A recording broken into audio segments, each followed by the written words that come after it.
Lorsque l'on parle de changement climatique, c'est important de se dire qu'on a besoin de données pour vraiment savoir est-ce qu'il y a vraiment des changements. Maintenant, en 2023, c'est facile, il y a plein de thermomètres qui sont soit digitales ou analogues, comme l'on peut dire, qui nous donnent des informations sur le champ. Par contre, comment est-ce qu'on peut savoir quelle était la température il y a 200 ans, peut-être 1000 ans ou même plus longtemps, sachant qu'on n'avait pas de thermomètre dans ce temps-là. Donc, ici, nous allons parler comment est-ce qu'on peut chercher des informations spécifiques sur les climats passés. Et ça nous mène à un nouveau mot et ça s'appelle la paléoclimatologie. Alors, la paléoclimatologie, on peut voir qu'il y a le mot climat ici. Donc, on a ici ologie. Donc, nous avons l'étude. L'étude de quoi? L'étude des climats. Mais quel type de climat? Les climats ici qu'on a paléo. Pensez un peu au mot paléontologie. Paléontologie, c'est lorsqu'on fait l'étude des fossiles anciens. Ça ici, c'est l'étude des climats anciens. Comment est-ce qu'on a ces données? On a ici les mots de vocabulaire utiles. Nous avons les anneaux de croissance d'un arbre. On en parle dans quelques instants. Donc, lorsqu'un arbre grandit, dépendant des précipitations, des températures, les arbres poussent différemment. Il y a les roches sédimentaires. Donc, lorsqu'on a les cycles des saisons, il y a des sédiments qui sont créés avec les milliers, les dizaines de milliers, les millions d'années. Il y a des sédiments, des roches sédimentaires qui sont formées à partir de ces sédiments. Ça veut dire que si on a une petite couche de boue et on a des organismes dans la boue, lorsque cette boue devient une roche sédimentaire, on se retrouve avec des fossiles de ces organismes du passé. On a ici des isotopes. Les isotopes nous permettent de pouvoir regarder la chimie et la composition de l'eau, de la glace un peu partout autour du monde. Et ça, c'est important parce que ça nous permet de pouvoir savoir la température du temps dépendant de la composition de l'eau du moment. Et bien sûr, on utilise les isotopes pour dater les micro-organismes qui sont morts. Bien sûr, on a des fossiles pour dater les sédiments et ça peut nous aider avec les roches sédimentaires. Et la dernière chose, c'est les carottes glaciaires. On en parle dans quelques instants. Si on va par exemple, j'ai oublié le mot, si on va par exemple en Arctique,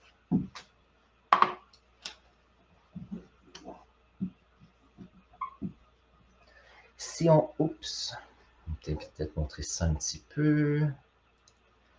Si on va en Arctique et on a une colonne de glace, donc disons qu'ici, on a la surface d'un glacier et on va chercher un morceau de glace en profondeur, et je vais expliquer dans un instant comment on va chercher ça. Ça ici, c'est la glace qui vient des précipitations de neige de cette année ou depuis quelques années. Ça ici, en profondeur, on a des couches de glace qui deviennent de plus en plus vieilles, un peu comme les sédiments et les roches sédimentaires. Ça veut dire que ça peut être comment était la glace il y a une centaine d'années, et ici, comment était la glace il y a quelques centaines d'années, quelques milliers d'années, et même quelques centaines de milliers d'années. Donc, voyons voir ici. Lorsqu'on parle de paléoclimatologie, une chose qui est facile, on peut utiliser les arbres. Donc, je vais mettre ça ici. Donc, pour étudier la paléoclimatologie, on ne peut pas avoir des idées spécifiques, mais on peut regarder des points de référence. Donc, si on regarde ici, nous avons un arbre qui a des anneaux de croissance. Et on peut voir qu'ici, on a des couches ou des anneaux qui sont plus grandes. Ça veut dire qu'on avait des conditions optimales de croissance, température, précipitation, environnement de ce coin-là. Il arrive quelquefois qu'il y a des changements.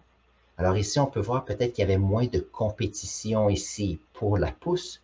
Ici, on peut voir que les anneaux sont plus petits, soit qu'il y a plus d'arbres autour, qui fait qu'il y a plus de compétition pour le soleil, ou soit qu'il y a moins d'eau, Donc, ça veut dire que la photosynthèse peut arriver un petit peu moins, ou peut-être que la température n'était pas idéale pour la pousse. Donc, avec ceci, ça peut nous aider. Maintenant, il y a une science qu'on appelle la dendrochronologie, et ça, c'est de regarder les anneaux des arbres et de voir si on peut trouver la date spécifique qu'un arbre a été. Donc, par exemple, si on a de vieux bâtiments qui ont quelques siècles ou même plus, on peut on peut faire une section, donc on prend une section ici. Alors ça, c'est un arbre, mais si on a une poutre dans une maison, on peut faire un trou et prendre un échantillon du bois qui est là. Et ça nous permet de dire, OK, est-ce qu'il y a des indices à savoir quand est-ce que cet arbre a été coupé? Donc, par exemple, ici en Amérique du Nord, en 1812, il y a eu un hiver. Alors, l'hiver était beaucoup plus froid et plus long que d'habitude. Donc, la plupart des arbres qui sont ici en Amérique, dans le coin de Toronto, ici plus ou moins, je ne sais pas, quelques centaines de kilomètres, en allant d'est en ouest, puisqu'il faisait beaucoup plus froid, on a, lorsqu'on a la croissance des arbres, une anneau qui est beaucoup plus petite que les autres. Et ça, on peut le retrouver sur les arbres de la grande région ici. Ça veut dire que si on a une poutre qui a 7 anneaux de croissance, on peut identifier que cet arbre était vivant en 1812 et on peut faire la datation pour les bâtiments. Maintenant, on peut faire, alors ça, il y a des catalogues qui peuvent nous aider en ce qui concerne l'histoire, mais ça peut nous donner des informations relatives en ce qui concerne les températures et les précipitations dans le passé. Une autre chose qui est possible. Donc ça ici, ce sont les sédiments. Donc un mot ici qui est intéressant, ce sont les varves. Donc les varves ici, ce qui est intéressant, on peut voir ici des petites couches qui sont blanches et noires. Ça ici, à chaque saison, il y a la création de varves. Ça veut dire que lorsqu'il y a la fonte des neiges près de ici, où il y a alors, lorsqu'il y a la fonte des neiges, il y a beaucoup plus d'eau dans les rivières. Ou si, par exemple, on est dans une saison des pluies, il y a beaucoup plus de précipitations. Ça veut dire que l'eau dans les rivières peut transporter des grains de sable beaucoup plus gros parce qu'il y a beaucoup plus de force hydraulique pour les faire bouger. Donc ça ici, alors je ne sais pas si je peux le mettre plus gros pour vous montrer, mais ça serait intéressant.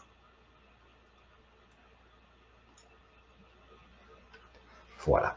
Donc on pourrait dire que ici, prenons celui-ci. Alors ici, nous avons une couche de sédiments blancs, donc c'est plutôt de sable. Mais qu'est-ce qui arrive, c'est que le printemps, il y a beaucoup d'eau, mais lorsque l'été approche, il fait beaucoup plus chaud. Il y a la photosynthèse, les plantes qui arrivent. Alors, qu'est-ce qui arrive? C'est qu'on se retrouve avec une couche ici qui devient noire. Cette couche noire, c'est une couche qui est plus debout. Ça, c'est le fait que durant l'été, à la surface d'un lac, par exemple, il y a des feuilles mortes, il y a des micro-organismes qui vont mourir et vont se précipiter dans le fond du lac. Ça veut dire qu'il y a une petite couche de matière organique et c'est pour ça que c'est noir comme cela.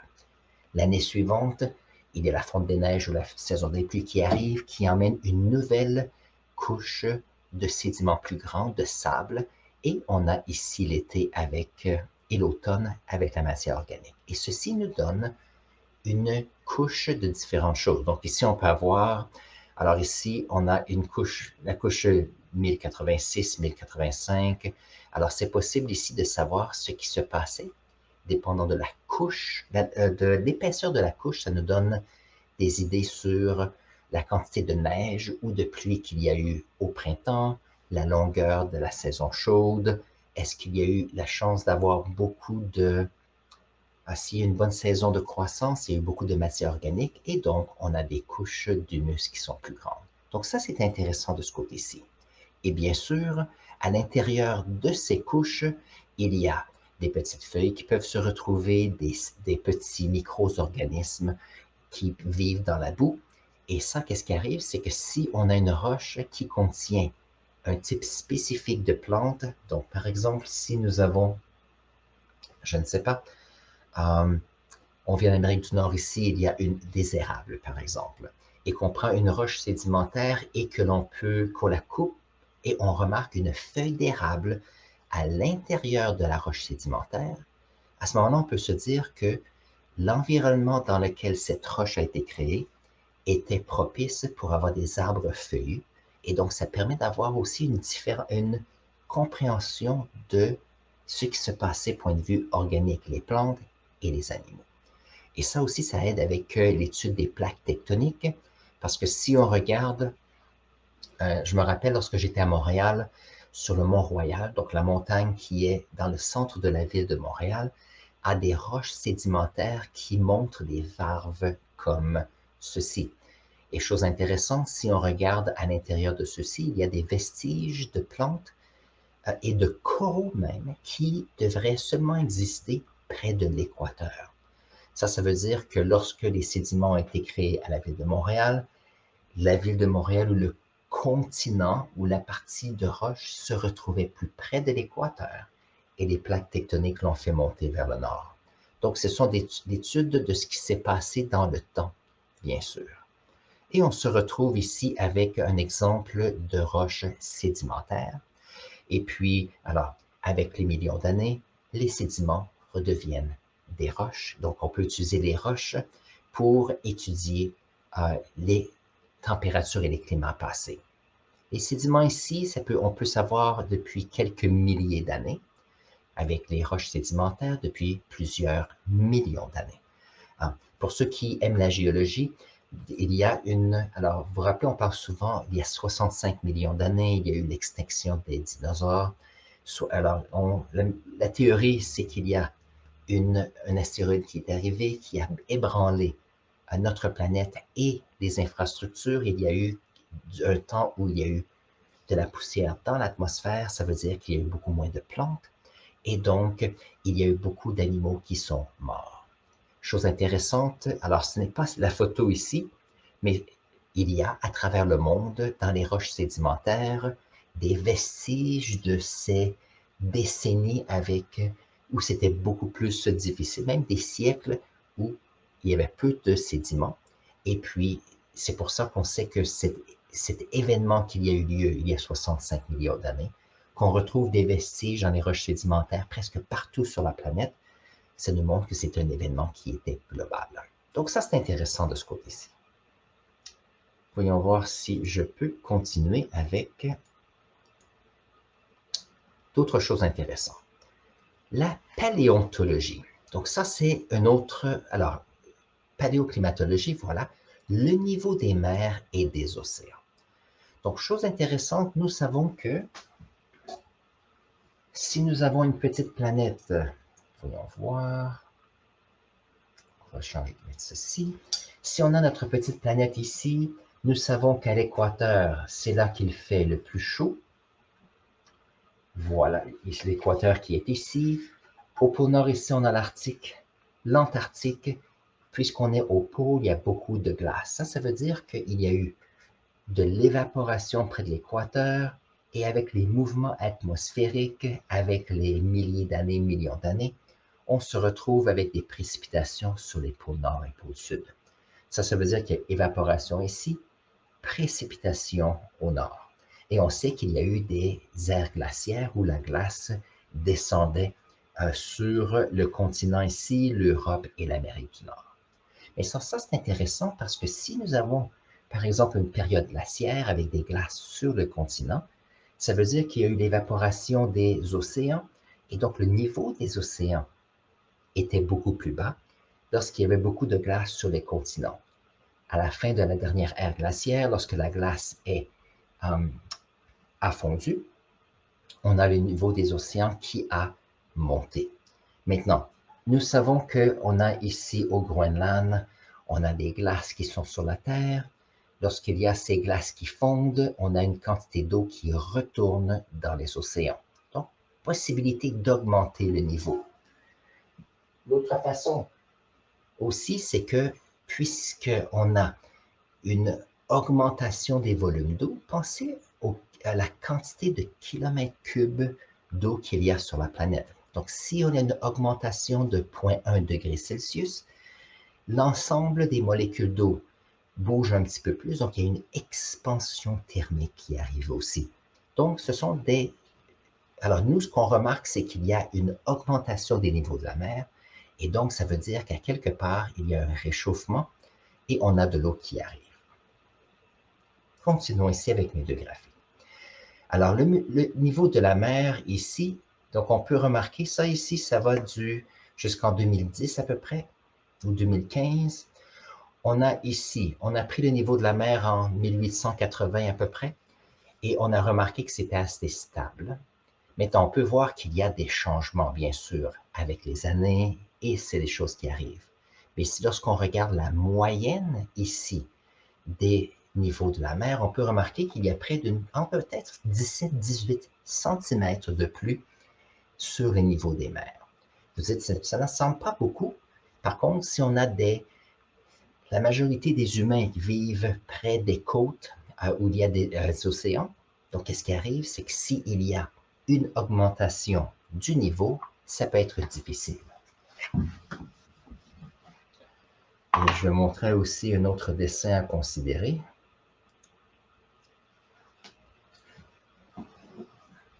Donc, si nous avons une ville qui est comme ceci, je ne sais pas, on est plus au... Nous faisons une mise au point, la petite machine va arriver.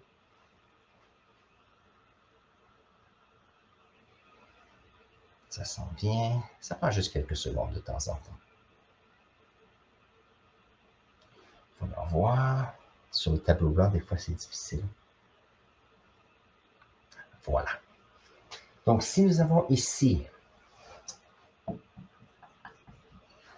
un village qui est côtier ici avec le niveau de la mer, qu'est-ce qui arrive? C'est que souvent, sur la côte ici, on a un nivellement qui n'est pas très grand.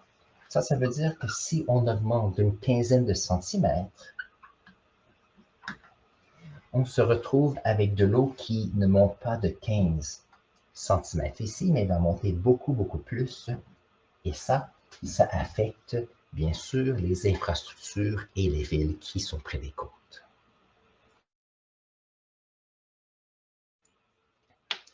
Un autre graphique que j'ai ici qui est intéressant, c'est qu'on peut mesurer la montée du niveau des mers et voyons voir comment on peut voir ça. Donc ici, on a qu'il y a à peu près 20 000 ans, 15 000 ans, 16 000 ans, nous avions un niveau de la mer qui était ici, qui semble être 120 mètres plus bas que nous avons maintenant. Alors ici, qu'est-ce qui est arrivé? On avait beaucoup de glace sur les continents.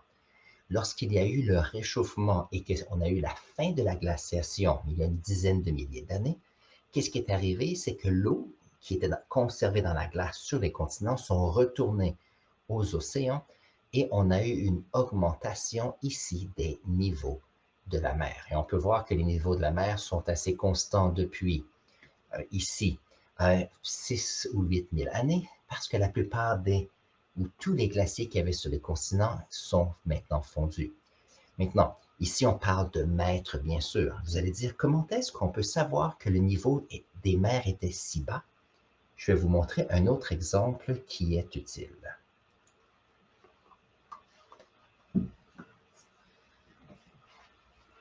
Donc, voyons voir.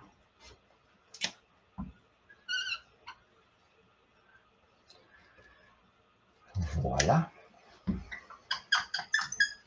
Donc, si on va en Australie, par exemple, nous avons des maisons qui vivent près des océans et nous avons des coraux qui existent ici autour. Il y a des personnes qui adorent aller près de l'Australie, près de l'Amérique centrale pour voir les coraux ici. Il y a des personnes qui font des recherches. Maintenant, la raison pourquoi on a des coraux ici, c'est qu'on a le soleil qui brille. Le soleil ici entre dans l'eau et il y a assez de rayons de soleil pour permettre aux coraux de pouvoir vivre. Mais chose intéressante, c'est que lorsqu'on fait l'étude de certaines îles, surtout dans l'Amérique centrale, je sais que j'ai lu plusieurs travaux de recherche, voilà, on a trouvé des coraux qui étaient peut-être à 80 mètres de profondeur, comme ceci. Alors ici, ce sont d'anciens récifs et des fossiles. Alors, qu'est-ce qui arrive? C'est qu'on a des coraux ici, mais nous savons que les rayons du soleil qui arrivent ici n'iront jamais à cette profondeur. Alors, la question qu'on s'est dit, c'est comment est-ce qu'on peut voir des coraux en profondeur alors qu'ils peuvent seulement pousser lorsqu'on a une hauteur comme ceci? Et la raison pour cela, c'est que si on retourne une dizaine de milliers d'années et plus, qu'est-ce qui arrive? C'est que nous avions un niveau des mers qui était beaucoup plus bas. Ici, c'est le cas. On avait à ce moment-là les rayons du soleil qui pouvaient se rendre ici, et à ce moment-là, il y avait des coraux qui existaient. Ça, c'est une façon de pouvoir indirectement savoir qu'il y a eu un changement sur les niveaux de la mer. Donc, chose intéressante de ce côté-ci. Autre chose à considérer, les carottes de glace. Donc ça, c'est toujours excitant lorsqu'on en pense. Donc ici, ça c'est en Antarctique, ici, il y a un centre de recherche à Vostok et il y a des kilomètres d'épaisseur de glace. Et ça, c'est intéressant parce qu'on prend, oups, je devrais vous montrer ça ici comme ça. Donc ça, c'est une carte de l'Antarctique avec Vostok, si je me rappelle bien, c'est dans ce coin-ci, avec des kilomètres d'épaisseur de glace. Donc, il y a des chercheurs qui vont prendre une foreuse et qu'est-ce qu'ils vont faire? On peut voir le trou dans le centre, ils vont forer et ils vont ramener à la surface des carottes de glace. Donc ça, c'est un exemple ici. Et chose intéressante, on peut remarquer que on peut voir les couches qu'il y a ici. Donc pensez un peu à, tiens, je vais essayer de trouver quelque chose pour vous montrer ça. Moi, je trouve ça toujours intéressant. Ici, l'acier. L'acier, couche de glace. Voyons voir si je peux trouver des images qui peuvent être intéressantes. Voyons voir. Ça peut peut-être être intéressant. Voilà. Donc ici, on peut voir, donc nous avons ici un glacier qui est sur la Terre, qui se retrouve dans la mer. Mais on peut voir ici les différentes couches de glace qui existent. Alors, comment est-ce que ces couches de glace existent? Est-ce qu'on peut mettre ça un petit peu plus grand?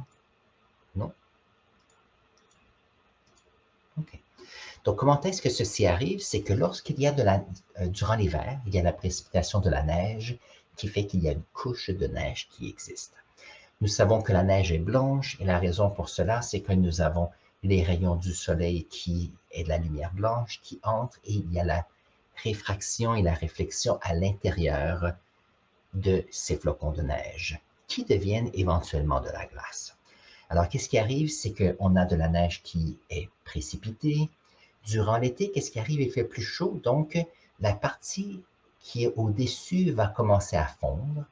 Et pour ceux qui font du ski, vous savez qu'on peut faire du ski sur la neige, mais au printemps, on a le ski de printemps où ce sont un peu comme des granules de glace. Et s'il fait très chaud, qu'est-ce qu'éventuellement, la neige passe sur les montagnes.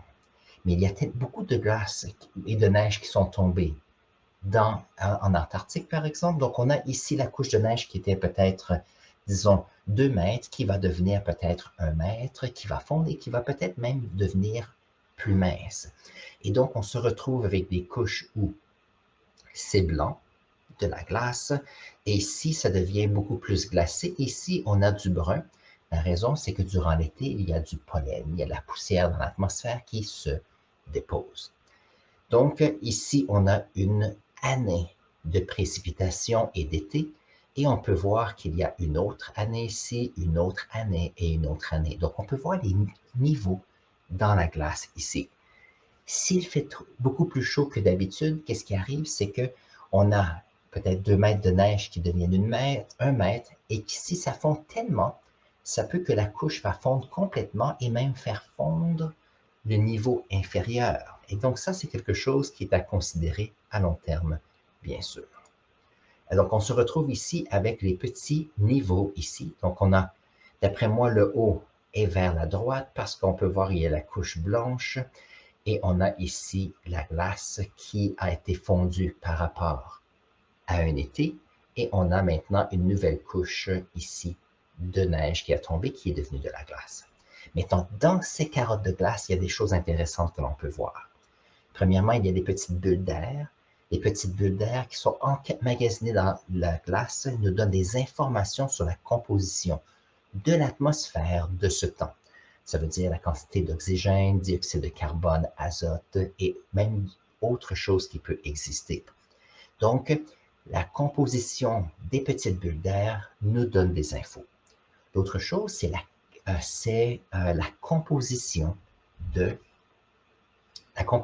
la glace. Je sais que c'est un peu scientifique, mais c'est quelque chose qui est fantastique. C'est quelque chose de fantastique. Donc, on a ici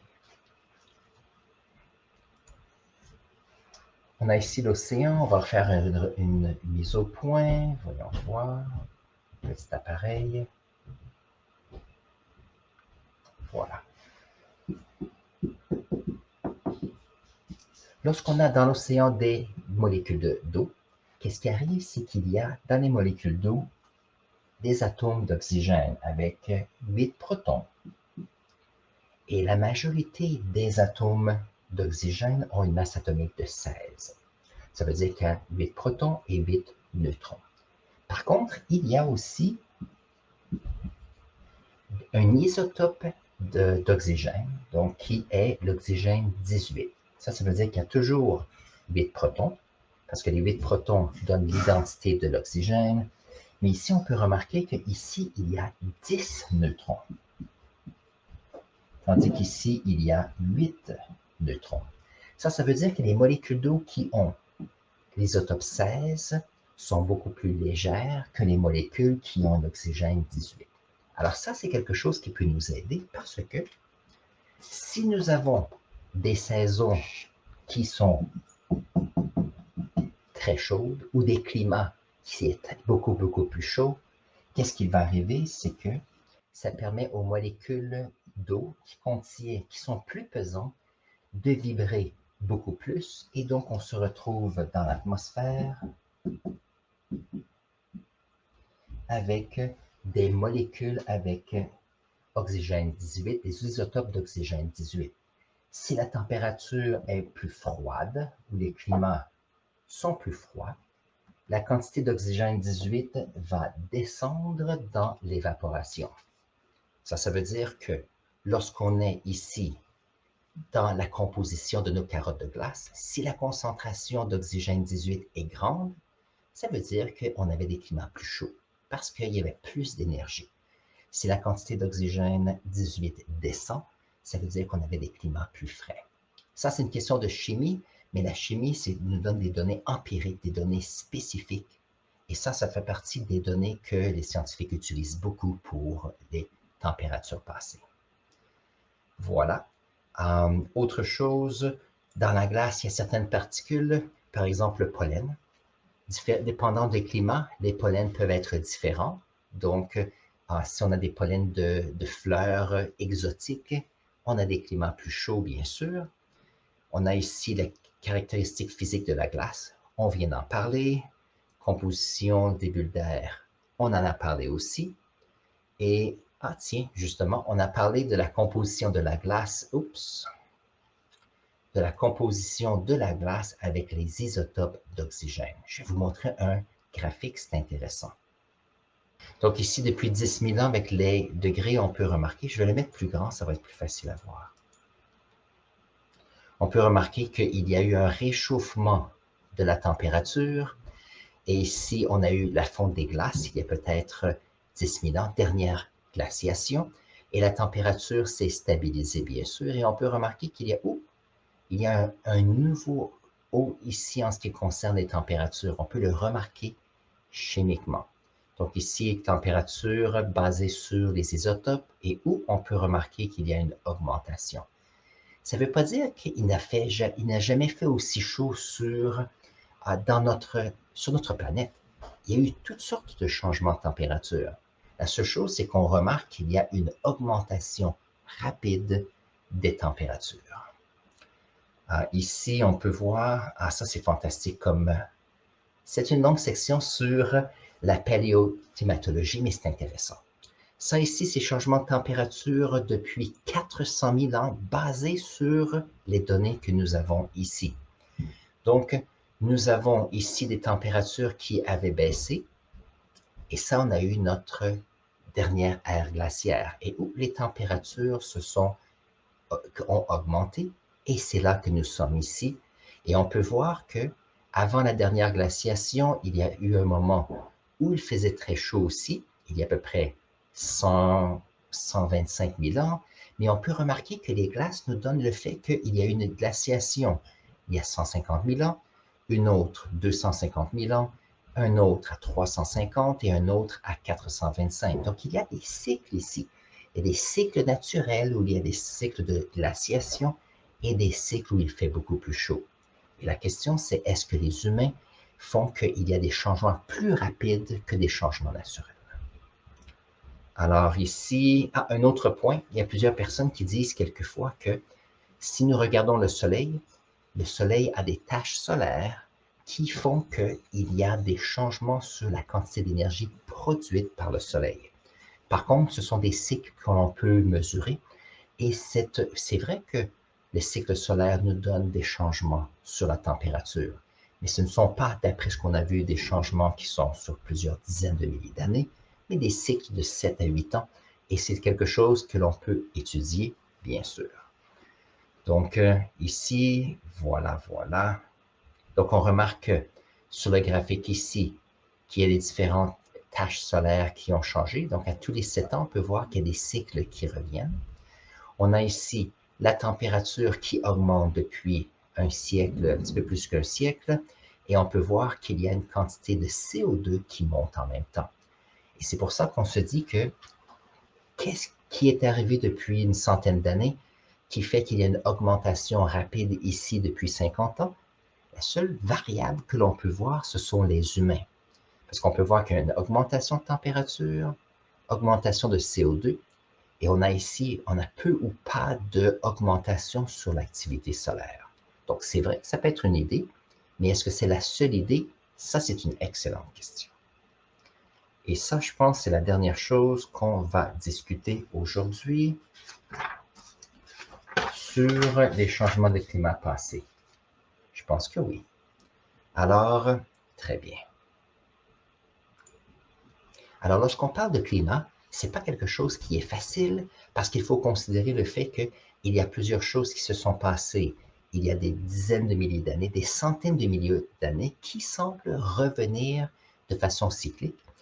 On peut remarquer qu'il y a des observations que l'on peut faire et c'est comme ça qu'on peut dire qu'il y a des changements climatiques. C'est qu'on peut observer des observations qui sont spécifiques, que l'on peut voir, qu'on peut analyser.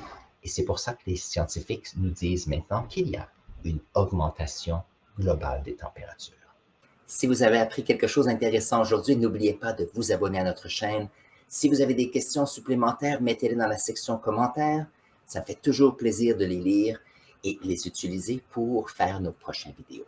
Sur ce, prenez un instant et je vais mettre ici un lien pour une autre vidéo pour vous et on se voit dans la prochaine vidéo.